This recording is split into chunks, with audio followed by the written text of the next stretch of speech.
రెండవ సమూయేలు గ్రంథము 11వ అధ్యాయము. అంతలో దావీదు అతనిని భోజనమునకు పిలిపించెను.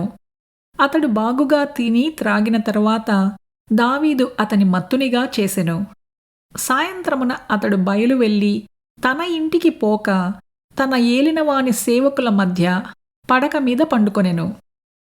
ఉదయమున దావీదు యుద్ధము మోపుగా జరుగుచున్న చోట ఉరియాను ముందు పెట్టి అతడు కొట్టబడి హతమగునట్లు నీవు అతని యొద్ద నుండి వెళ్ళిపొమ్మని యోవాబునకు ఉత్తరము వ్రాయించి ఉరియా చేత పంపెను. యోవాబు పట్టణమును ముట్టడి వేయుచుండగా ధైర్యవంతులుండు స్థలమును గుర్తించి ఆ స్థలమునకు ఉరియాను పంపెను. ఆ పట్టణపు వారు బయలుదేరి యోవాబుతో యుద్ధమునకు రాగా దావీదు సేవకులలో కొందరు కూలిరి. హిత్తీయుడగు ఉరియయును హతమాయెను.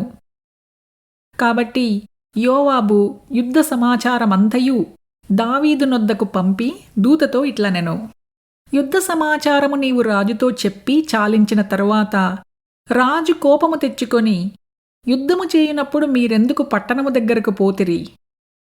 గోడమీద నుండి వారు అంబులు వేయుదురని మీకు తెలియకపోయెనా?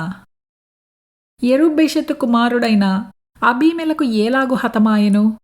ఒక స్త్రీ తిరుగటి రాతి తునక ఎత్తి గోడమీద నుండి అతని మీద వేసినందున అతడు తేబేసు దగ్గర హతమాయెను కదా.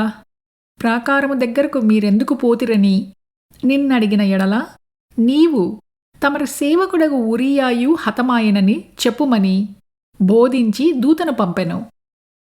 దూత పోయి యోవాబు పంపిన వర్తమానమంతయు దావీదునకు తెలియచేసెను.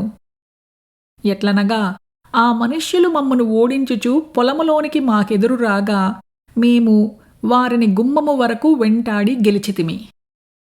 అప్పుడు ప్రాకారము మీద నుండి విలుకాండ్రు తమ సేవకుల మీద అంబులు వేయగా రాజు సేవకులలో కొందరు హతమైరి. తమరి సేవకుడైన హిత్తీయుడగు ఉరియా కూడా హతమాయెను. అందుకు దావీదు, నీవు యోవాబుతో ఈ మాట చెప్పుము. ఆ సంగతిని బట్టి నీవు చింతపడకుము.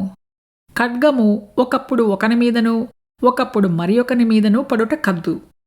పట్టణము మీద యుద్ధము మరి బలముగా జరిపి దానిని పడగొట్టుమని చెప్పి నీవు యోవాబును ధైర్యపరిచి చెప్పుమని ఆ దూతకు ఆజ్ఞ ఇచ్చి పంపెను.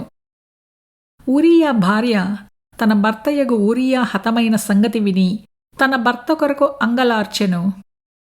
అంగలార్పు కాలము తీరిన తరువాత దావీదు దూతలను పంపి ఆమెను తన నగరికి తెప్పించుకొనగా ఆమె అతనికి భార్య అయి అతనికొక కుమారుని కనెను. అయితే దావీదు చేసినది యెహోవా దృష్టికి దుష్కార్యముగా ఉండెను.